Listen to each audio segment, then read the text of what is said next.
I smell a hidden gem! Hi, I'm Kitty Monk, and I'm here to talk to you about Disenchantment, or more specifically, Bad Moon Rising, which in my opinion is one of the best of the show. If there's a top 10 list, I'd definitely put it in the top 5, or even the top 3. It's really good. How good? It actually got me to laugh at Elfo. And I spend most of my days staring at Elfo. Hi, I'm Corporal Elfo.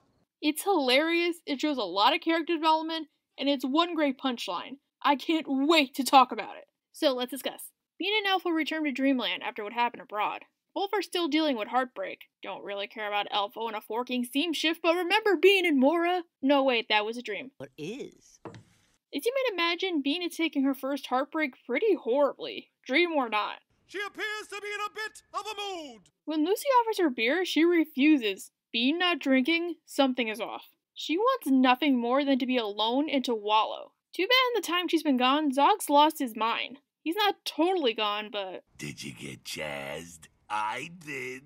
I made my peace with the honking, but they made the point he can't handle any sort of surprise whatsoever. Oddball and Sorcerio take notice of Bean's return, and they realize she might delay their plans. Whatever those are. Going back to her room, Bean tries once again to wallow, but she's stopped by Bunty and then later Una of all people. I talked about it in my Una video, but one reason why I love this episode is because of Bean and Una. At the beginning of the show, they were not close.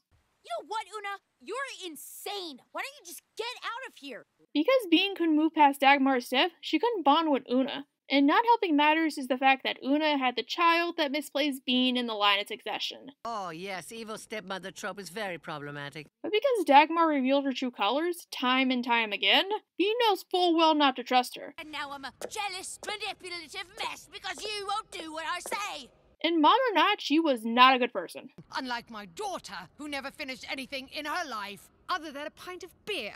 The problem with season 2 is that while Una and Bean make up, we don't really get a lot of development with them. I'm so sorry. I was completely wrong about you. I forgive you for everything, except stealing my drugs. They seem to have saved it for this episode, and it was well worth the wait. Una becomes the mom Bean always needed. Maybe part of it is Una being pragmatic, but it's clear she really does want to help Bean. Sweetie, you're young and beautiful and sandy. She listens to Bean's problems and she gives her advice, even if it might not be the best. I had to move on with my life. I got over my love by getting under your dad. Ew. And to top it off, Una and Bean engage in recreational snake route. They run around the castle, and strangely, it works. Oh my god, I want to shower again. That means I've regained the will to live. You go, girls! Too bad they end up in the council chambers, and we all know Oddball's views on women.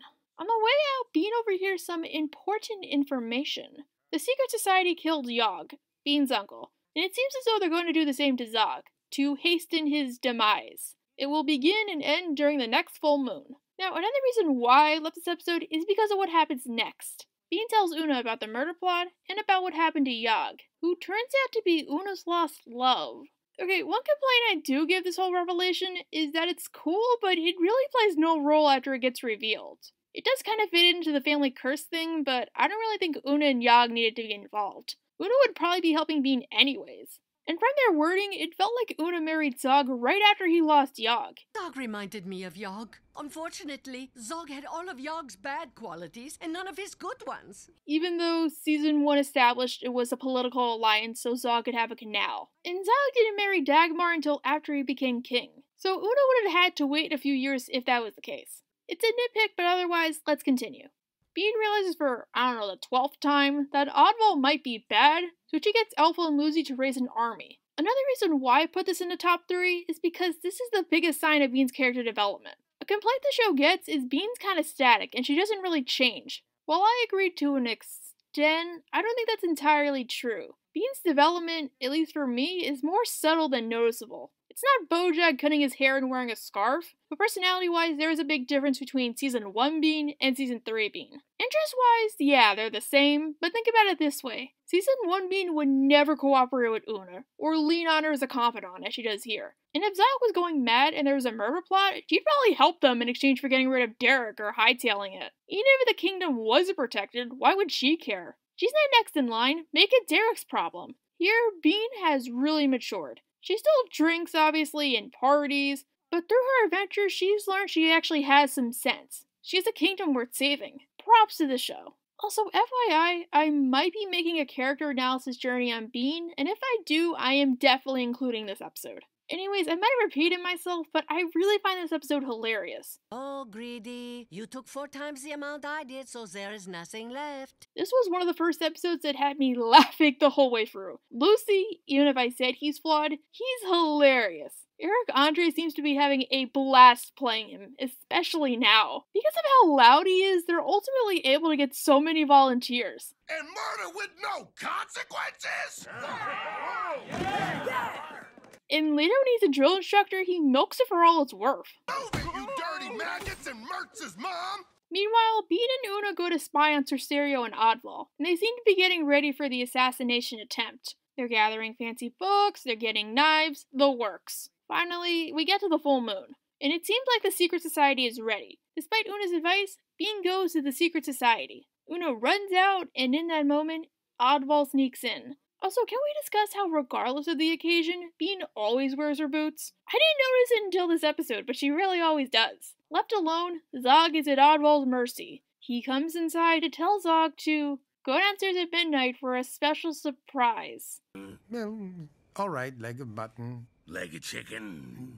Whole chickens. Okay, I don't like when Disenchantment has those long talk for a minute gags, since they honestly feel like filler, but this is the one time I laughed. It seems like the attempt's begun, but we can't go there yet. Alpha goes back to his room and he finds Trixie. Remember Trixie from Trogtown? Well, because it's the full moon, Trogs go outside to complete a special sacred ritual. They all gather at the light of the full moon. They enter the circle, and yeah, I can't show it. I am sorry, I know, I can't show it. It's hilarious, but yeah, I can't show it. Good. And also, fun fact, this is around the same time Lucy's army's in training, and they do not like what they see. Except Chaz. I like what I'm seeing, but I gotta go. Oof. But that punchline was hilarious. You might think that's the biggest joke of the episode, but there is one left. The secret society seems to have grown. There's more members, and they're ready to carry out the task. The task? That's what I said. They rip their clothes off, and at the sound of the maracas, the wild, crazy party begins. So Una might have known all along they were probably harmless, and yet she helped Bean anyways? That's dedication. But wait, there's somebody you forgot. Zog. Remember how we can't handle any sort of surprise whatsoever, and how Oddball wants to drive him to madness for some reason? Bean! Una!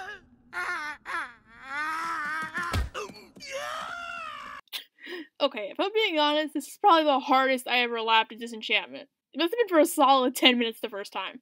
I told you, it was the build-up to a hilarious punchline, and it really paid off. Everything about it was built up perfectly. The fact that Zog couldn't handle any surprises, the bait and switch, which we all know is the oldest trick in the book. I guess it sucks that Zog is too far gone now, but come on. Bad Moon Rising was a great episode. Yeah, it obviously had nothing to do with an actual bad moon, it just takes place on the night of a full moon, but it was still really great, and it's one of the show's best. Although, yeah, it wasn't all that perfect. I already talked about Yog and Una, so let me just skip on to my next point. I think one thing the episode could have done was introduce Trixie earlier. It felt like she came out of nowhere to have the hilarious twist. It's just a nitpick though, but otherwise, it's an amazing episode. My favorite of the show.